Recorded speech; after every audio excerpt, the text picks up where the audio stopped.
आज हम उस देश के बारे में बताएंगे जो प्राकृतिक सुंदरता से भरपूर है। उस देश को दुनिया का दूसरा अमेज़न कहा जाता है।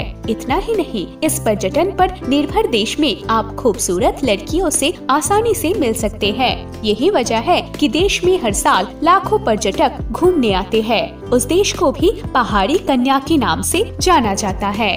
देश का नाम नेपाल है। नेपाल शब्द का अर्थ पवित्र गुफा है।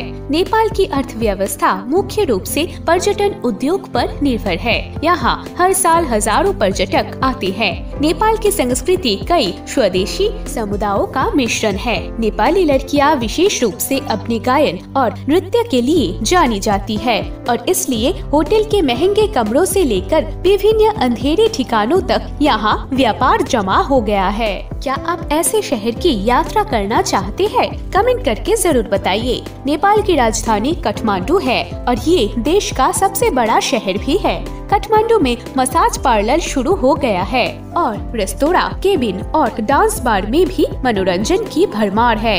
लेकिन प्रकृति की दृष्टि से ये बहुत विविध देश है। विश्व का सबसे ऊंचा पर्वत माउंट एवरेस्ट नेपाल में स्थित है। नेपाल चीन और भारत के बीच एक मूर्ति की तरह स्थित है।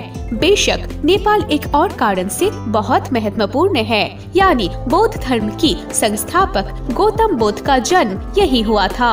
7 झीलों के शहर के रूप में जाना जाने वाला पोखरा शहर नेपाल में है। ये पर्यटकों के लिए एक लोकप्रिय शहर है। प्रकृति की सुंदरता के साथ साथ इस शहर का सांस्कृतिक इतिहास भी समृद्ध है। दुनिया में स्वर्ग का एक टुकड़ा है पोखरा। नेपाल में आम भोजन में दाल, चावल, अचार के साथ करी और चटनी शामिल है। इसके अलावा नेपाली सुबह 6 से 7 बजे के बीच उठते हैं और अधिकांश नेपाली नाश्ते के रूप में 2 बिस्किट और चाय खाते हैं। इस विविध देश की जनसंख्या लगभग 15 लाख है और इस आबादी के लिए नेपाल को 14 प्रशासनिक क्षेत्रों में बांटा गया है।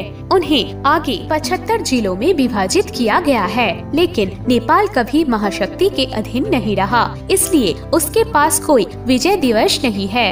लेकिन वो लोकतंत्र दिवस मनाते हैं क्योंकि नेपाल में 2008 तक राजशाही थी और उसके बाद इसे एक लोकतांत्रिक देश के रूप में मान्यता मिली है।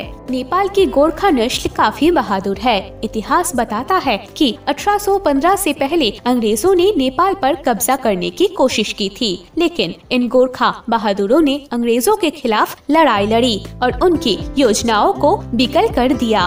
और एक और अच्छी बात ये है कि यदि आप सीधे बांग्लादेश से इस शहर के लिए उड़ान भरना चाहते हैं तो आपको केवल पासपोर्ट की आवश्यकता है, अलग से वीजा की आवश्यकता नहीं है। प्रिय दर्शकों, आज के लिए बस इतना ही। वीडियो अच्छा लगे तो लाइक और शेयर जरूर करें। Thank you for watching.